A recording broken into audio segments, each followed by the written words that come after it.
Si vous êtes nouveau sur la chaîne, n'oubliez pas de vous abonner et d'activer la cloche de notification. On commence. Auteur d'un retour tonitruant à l'UFC en terrassant Ciryl Gane, Jon Jones ne s'y est cependant pas frotté à Francis Ngannou. Il vient d'ailleurs de revenir sur ce dossier houleux avec franchise, livrant au passage des propos peu flatteurs pour le Français.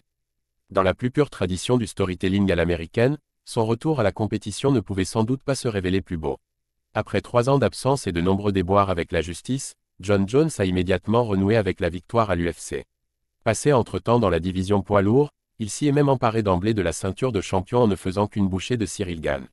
Désormais âgé de 36 ans, Bones se maintient dès lors comme l'une des principales figures de la fédération et trône d'ailleurs toujours au sommet du ranking pound for pound. Son illustre carrière pourrait toutefois prendre fin le 11 novembre prochain, suite à son combat face à Stipe Miocic, avec une potentielle retraite qui inquiète le circuit.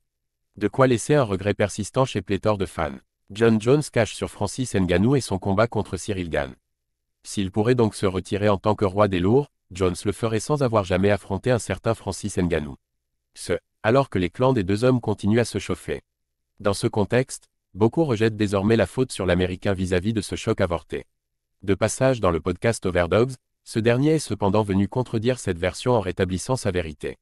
Ce qui est marrant, c'est que les discours se sont inversés je ne sais trop comment. Maintenant, tout le monde dit que j'ai attendu 3 ans et que je suis revenu pile poil quand Francis est parti.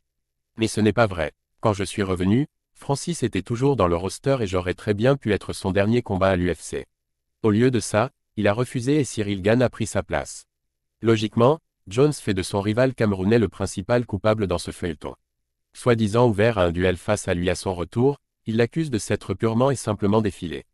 L'occasion pour lui d'avouer que ce choix l'a malgré tout soulagé, et de se fendre d'une certaine critique envers Gane.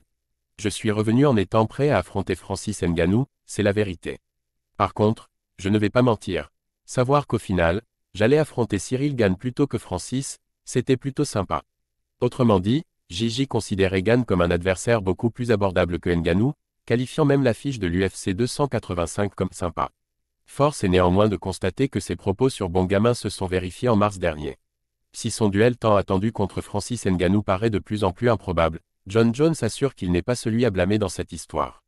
Pour autant, il se félicite d'avoir pu s'emparer de la ceinture des poids lourds face à Ciryl Gane.